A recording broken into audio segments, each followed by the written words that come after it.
Bonsoir à tous, bienvenue dans ce grand format consacré aux valeurs du sport. Égalité, respect, tolérance, fraternité, exemplarité, solidarité. Nous recevrons ce soir des médaillés olympiques et des présidents de clubs. Nous serons aussi en duplex avec le champion de la paix Peace and Sport 2021. C'est un immense sportif dans tous les sens du terme. Je ne vous en dis pas plus. D'abord, retour en images sur 12 mois de compétition et d'émotion.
Ça donne des frissons de revoir ces images. Seul le sport peut procurer de telles émotions.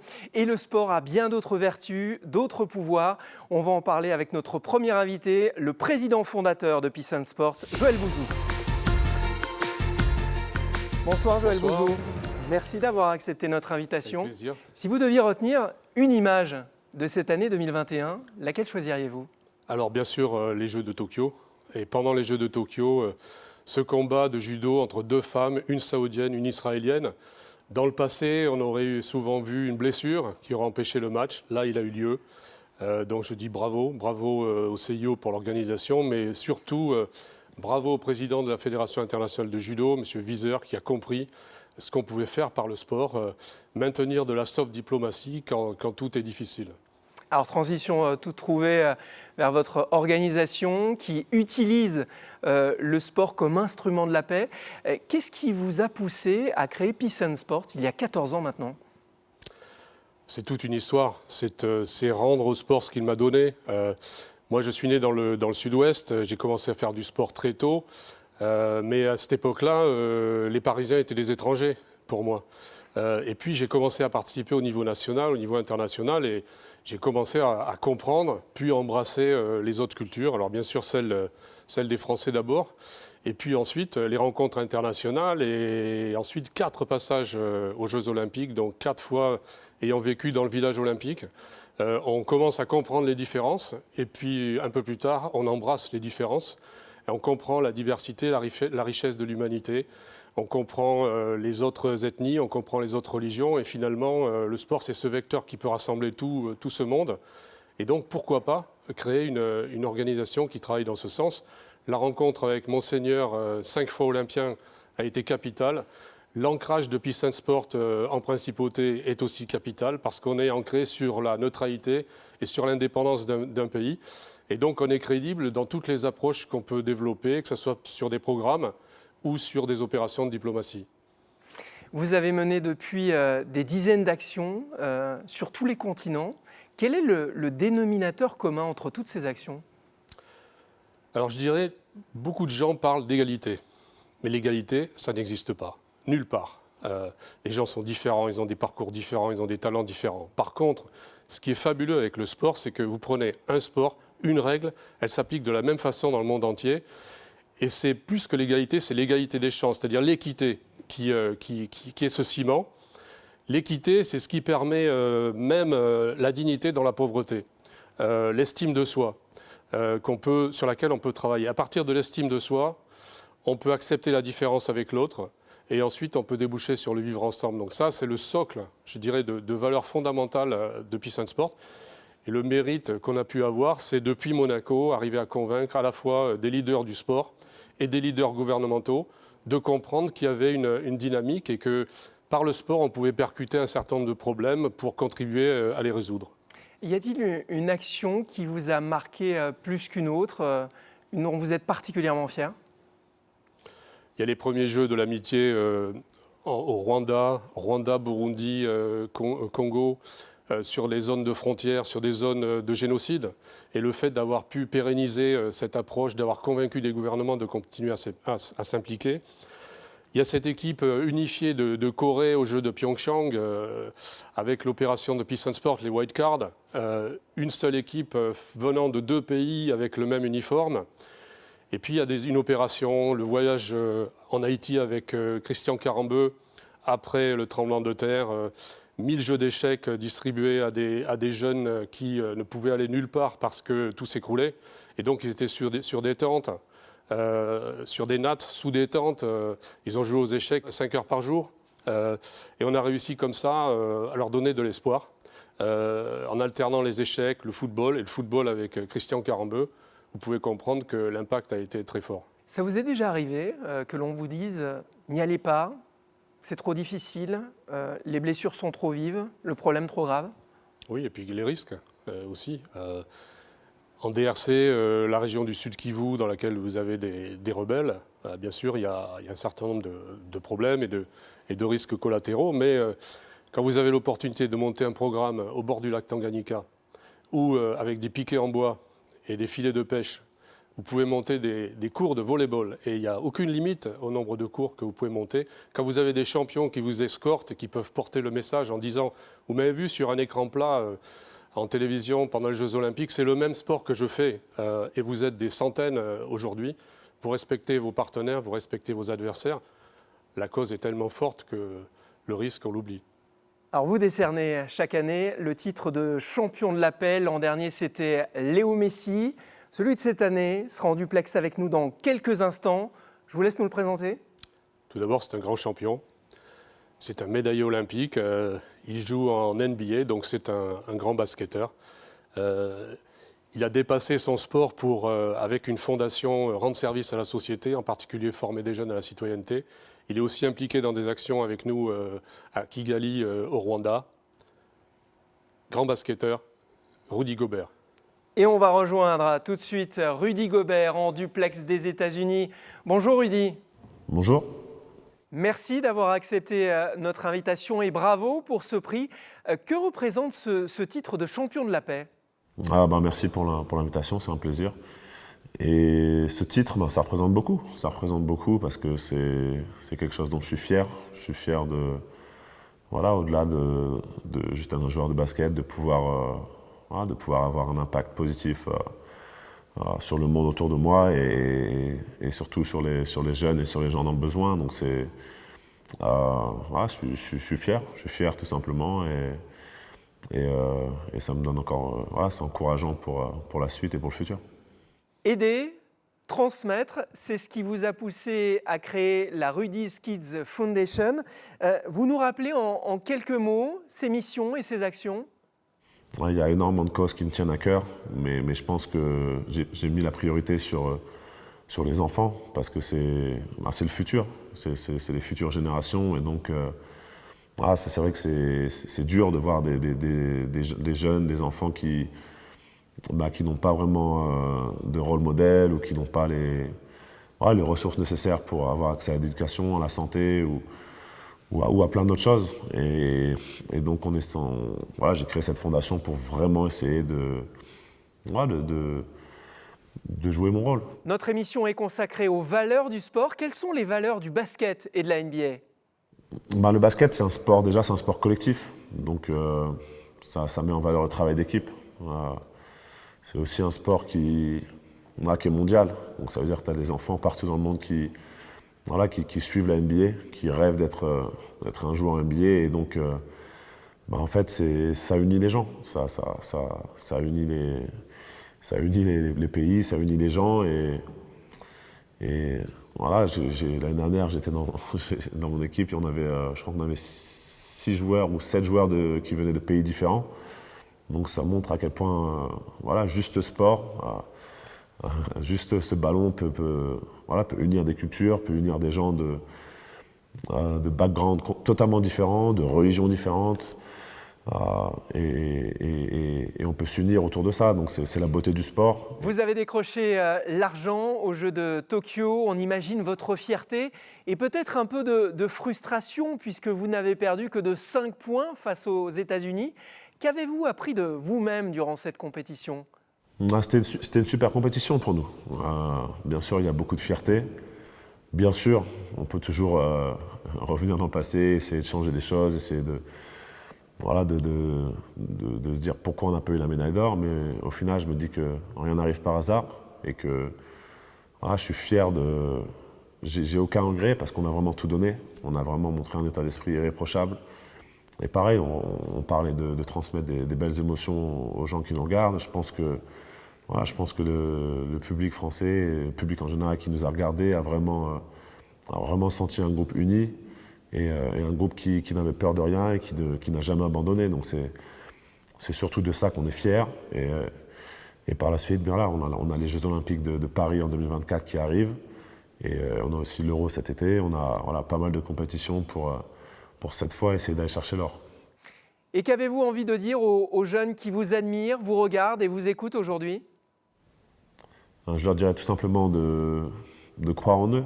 Croire en eux, il n'y a pas de rêves qui sont trop fous. Ça demande juste du travail, ça demande juste de l'engagement et de ne jamais abandonner. C'est le plus important, jamais abandonner. Merci à Rudy Gobert. Joël Bouzou, que vous inspirent ces propos et en quoi Rudy Gobert symbolise-t-il les valeurs que vous défendez ? C'est plus qu'un champion. Il a compris qu'il pouvait mettre sa notoriété au service d'autres choses qui dépassent ses propres performances, son propre ego. Et donc travailler sur des communautés, changer l'avenir de certains jeunes. Et c'est ça qui nous intéresse à Peace and Sport. Alors des championnes et des champions, chez Peace and Sport, il y en a maintenant plus d'une centaine. Quel est leur rôle ? Le rôle, c'est un rôle de plaidoyer, c'est un rôle de donneur d'ordre, entre guillemets. Ils ont la capacité à inspirer les jeunes et donc quand on met en place des programmes sur le terrain, si on a un champion avec, il est porteur d'exemple, les jeunes adhèrent et ensuite ils changent sans le savoir. Et on va accueillir l'une de ces championnes de la paix. Elle est championne d'Europe et championne du monde de taekwondo, médaillée de bronze aux Jeux de Londres, Marlène Arnois. Bonsoir Marlène Arnois. Merci d'être là. Vous avez mené plusieurs actions sous l'égide de Peace and Sport, dont une au Sénégal, une autre au Mali. Racontez-nous comment ça s'est passé là-bas. Donc l'objectif de la caravane de la paix, c'était de mener des actions de terrain, mais aussi de réunir un ensemble d'acteurs, donc des ONG, des institutions, des décideurs politiques, ainsi que des champions, pour mener des actions en faveur du développement et de la paix par le sport, mais aussi pour soutenir des initiatives locales. Donc, par exemple, au Sénégal, on a inauguré des fontaines d'eau potable à proximité des terrains sportifs pour justement avoir ce double objectif et mener une action pérenne. Comment ont réagi les enfants, leurs parents, leur communauté ? C'était magique, c'est un moment de joie, c'était un souvenir inoubliable parce que pour la jeunesse, c'est vrai que le public qui était visé étaient dans les régions les plus reculées, donc c'était souvent, ils sont en situation de vulnérabilité, ou ils sont touchés par l'instabilité sociale ou la précarité. Ils n'ont pas forcément accès ni au sport, ni à la culture, et même aux premières nécessités. Donc de voir débarquer la caravane de la paix avec des ateliers sportifs aux côtés des champions, pour eux, c'était un moment inoubliable. Et aussi, ça crée un cercle vertueux, c'est ce qui fait avancer le mouvement de la paix par le sport. Alors, vous êtes une athlète engagée, vous avez notamment participé à la création de la fondation Earth Angel. Vous avez mené aussi de nombreuses actions sur le continent africain. Pourquoi c'est si important pour vous de donner aujourd'hui de votre temps et de votre énergie ? Parce qu'en tant que championne, et principalement en tant que championne de la paix, j'estime avoir des droits et des devoirs et une responsabilité envers la jeunesse. Donc pour moi, aujourd'hui, ma plus grande victoire, c'est de partager mon expérience, mais aussi ces valeurs positives auprès des générations futures. Et j'ai eu notamment la chance d'accompagner 2 jeunes prodiges au travers de la Fondation Earth Angel en Côte d'Ivoire, qui ont marqué l'histoire de leur pays en décrochant la première médaille d'or de l'histoire, première médaille d'or olympique de leur histoire, et la première médaille féminine aux Jeux de Rio. Et depuis, ils mènent à leur tour des actions auprès de leur communauté. Joël Bouzou, comment faire pour que l'élan, le souffle ne retombe pas une fois que les champions sont partis et que vos équipes ont quitté aussi les villages et les pays? Eh bien, on forme des acteurs locaux. Alors, je peux vous donner un exemple. Par exemple, le camp de réfugiés d'Al-Zatari en Jordanie, 80 000 personnes au milieu du désert, 20 naissances par jour, les gens enfermés avec des murs autour. On forme des acteurs de paix.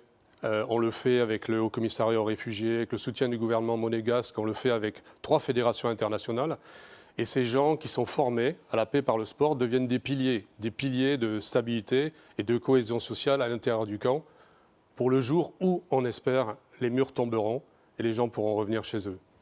Alors Peace and Sport a aussi développé une appli sur mobile et un programme international. Lorsque le sport et le digital s'associent pour la bonne cause, le reportage de Frédéric Elion.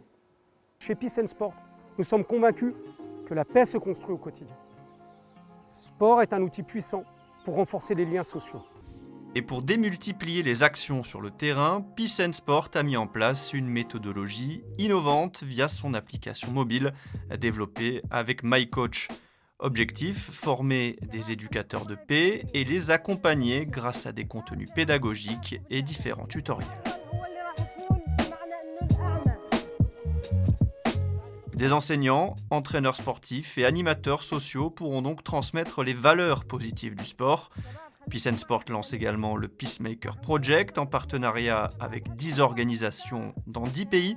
Des contenus testés dans la région des Grands Lacs en Afrique et dans le camp des réfugiés de Zaatari en Jordanie. En 2 ans, 200 éducateurs de paix devraient être formés. Une très belle initiative. J'imagine que la crise sanitaire vous a obligé et incité à revoir vos méthodes, vos actions, vos démarches? On a eu beaucoup de chance dans ce malheur, entre guillemets. C'est qu'on avait commencé à digitaliser tout notre savoir acquis depuis une dizaine d'années avant la pandémie. Donc pendant la pandémie, on a continué à travailler et on a continué à dispatcher cette application. Aujourd'hui, il n'y a plus de limite au nombre de personnes qu'on peut mobiliser. On a convaincu un certain nombre de gouvernements, d'acteurs d'ONG. Donc le développement arrive et en fait, c'est un nouveau paradigme aussi parce que traditionnellement, on utilisait le sport pour faire un certain nombre de choses.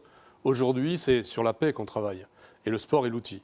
Et c'est vraiment ce savoir-là qui a été mis en place, qui a été digitalisé et qui commence à porter des fruits un peu partout. Alors, au-delà de votre engagement dans Peace and Sport, vous avez un autre point commun, tous les deux. Vous avez été tous les deux médaillés olympiques, Marlène en taekwondo et Joël en pentathlon moderne. Quelles sont les valeurs qui vous ont rendu fiers de votre sport, Marlène? Au-delà des valeurs de l'olympisme, pour ma part, le taekwondo étant un art martial, ce sont ses valeurs, c'est toute la philosophie, c'est la confiance en soi, la discipline, le respect de l'autre. Je suis très fière d'incarner ces valeurs. Joël, le pentathlon moderne? Le pentathlon, c'est 5 épreuves. Donc on peut Ça demande gagner de la régularité. Exactement, on peut gagner l'ensemble sans avoir gagné aucune des épreuves. Mais à la fin, il faut être premier. Pour moi, donc, c'est la résilience, c'est le fait que rien n'est jamais gagné, rien n'est jamais perdu jusqu'à la ligne d'arrivée. Il faut travailler tout le temps. Un de mes plus beaux souvenirs, c'est mon parcours d'équitation au jeu de Barcelone, avec un cheval très très difficile. C'est pas un parcours sans faute, mais c'est le plus beau parcours de ma carrière. C'est la plus grande satisfaction que j'ai pu avoir sur un cheval au cours de ma carrière. Merci Joël Bouzou, merci Marlène Arnois. Merci. Un sport est souvent cité en exemple pour ses valeurs, le rugby. Frédéric Elion s'est rendu à l'entraînement de l'ASM Rugby. Reportage. Le rugby, c'est plus qu'un sport. Pour les plus petits, c'est aussi l'école de la vie. Avec des valeurs de solidarité, de respect et de courage, des principes aussi importants sur un terrain que dans la vie au quotidien. À l'AS Monaco Rugby, on construit donc des hommes et des femmes via la pratique de l'Ovalie. Le club compte aujourd'hui 350 licenciés. Un double projet sportif et humain qui est en train de prendre une ampleur folle, alors que la principauté n'est pas, à la base, une terre de rugby. Il a fallu se créer une identité, il a fallu se construire aussi sur l'aventure humaine. Et donc toute cette partie valeurs, ça a été exacerbé. Ces valeurs d'éducation, ces valeurs d'enthousiasme, ces valeurs de discipline. C'est vrai que notre sport le demande parce que c'est un sport qui est complet. C'est complet dans le combat, dans l'évitement. Voilà, on l'a dit, ça s'adresse aux filles, ça s'adresse aux garçons, ça s'adresse à tous les profils physiques aussi, aux petits, aux grands, aux gros. Donc c'est vrai que tout le monde s'y retrouve un peu et du coup on prend beaucoup de plaisir parce que ça déborde du simple aspect sportif. Pour transmettre ces valeurs, le club compte sur de nombreux éducateurs, 4 par catégorie, pour encadrer tous les jeunes de l'école de rugby, des M6 au M14.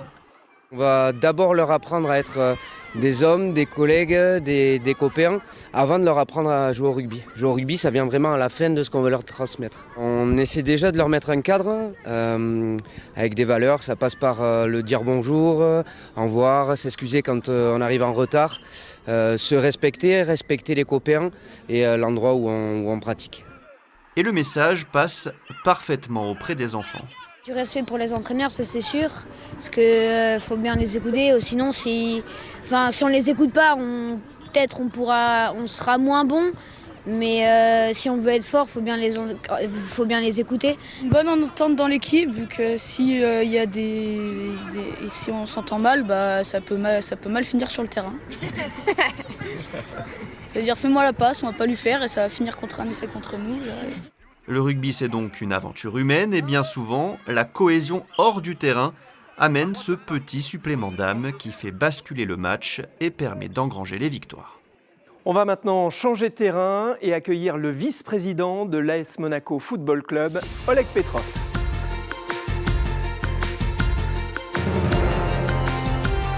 Bonsoir Oleg Petrov. Bonsoir. Merci d'avoir accepté notre invitation. Quelles sont selon vous les valeurs essentielles du football en général et de l'AS Monaco en particulier ? Je pense que nous avons le dépassement de soi parce que c'est le sport, la recherche de l'excellence. Je pense que aussi les qualités humaines, les qualités d'un bon homme, je pense que ce sont les valeurs plus importantes à nous. Alors pour transmettre ces valeurs et délivrer un message d'espoir aux jeunes, le club a créé Monaker il y a maintenant 4 ans. Quelles sont les actions dont vous êtes le plus fier ? Le plus important, c'est le No Finish Line. C'est un effort collectif de tout le monde, tous les joueurs, les groupes techniques, l'administration fait les efforts pour courir, pour donner à la société le temps. Nous faisons cette opération chaque année. Je pense que c'est une initiative formidable. Aussi, la deuxième chose que nous sommes très fiers est le vent de notre maillot des joueurs plus connus pour repasser l'argent au club amateur. Alors, autre motif de fierté pour l'AS Monaco Football Club, c'est son académie qui accueille des stagiaires de 15 à 16 ans et qui leur propose entraînement, compétition et scolarité. Votre ambition, former des hommes qui deviendront, pour certains, des champions. Comment vous y prenez-vous ? L'académie, c'est notre symbole, c'est l'ADN de notre club. L'académie est connue pour tout le monde, pas seulement en France, mais aussi pour toute l'Europe et dehors. L'académie a déjà formé beaucoup de joueurs très connus, comme Trezeguet, Kylian Mbappé, mais l'objectif est continuer à former les joueurs de haut niveau et aussi les bons hommes. Depuis la reprise du championnat, plusieurs incidents ont éclaté dans des stades. Vous, en tant que vice-président d'un club, mais aussi membre du conseil d'administration de la Ligue de football professionnel, comment est-ce que vous réagissez à ces violences et comment faire pour qu'elles ne se reproduisent plus ? C'est une situation délicate. Après le Covid, à partir de l'ouverture de stade, peut-être les problèmes sociaux, toutes les complications autour du foot, vraiment, ont apporté ces effets. Et si je pense que c'est très important pour le club de travailler avec les supporters, avec les autorités, avec la police, avec tout l'entourage autour du club pour pour réussir que ce ne se passe. Je pense qu'ici, le travail régulier, pas seulement aujourd'hui ou pas seulement après la crise, est très important. Je pense que si le club est solide, c'est possible peut-être d'éviter cette situation. Rudy Gobert, au début de l'émission, évoquait la richesse d'évoluer dans un club où se côtoient de nombreuses nationalités et cultures. C'est le cas aussi à l'AS Monaco, hein, où il y a une trentaine de nationalités, je crois, entre l'équipe et le staff. Comment on fait pour former et pour souder un groupe ? Aujourd'hui, le multinationalité, si je peux dire comme ça, c'est un symbole. Je suis russe. Nous avons les Anglais, nous avons les Allemands, nous avons les Belgiques, vraiment les Français, de tout le monde. Et quand jeunes hommes, jeunes joueurs viennent ensemble avec des pays différents, c'est créé aussi un effet. Ouais, cette multiculturalité, c'est vraiment une richesse. Hein, c'est vraiment une richesse, c'est pas facile de développer, mais c'est vraiment une richesse, sans doute. On arrive au terme de ce grand format consacré aux valeurs du sport. Si l'on devait, en 2022, choisir une valeur, laquelle choisiriez-vous ? Pour moi, ce sera solidarité. Gagner ensemble, vivre ensemble. Et dans mon expérience de foot, c'est exactement ça qui est apporté à la victoire. Merci Oleg Petrov, c'est ainsi que se termine cette émission. Continuons à porter haut les valeurs du sport. À bientôt pour un nouveau grand format sur Monaco Info.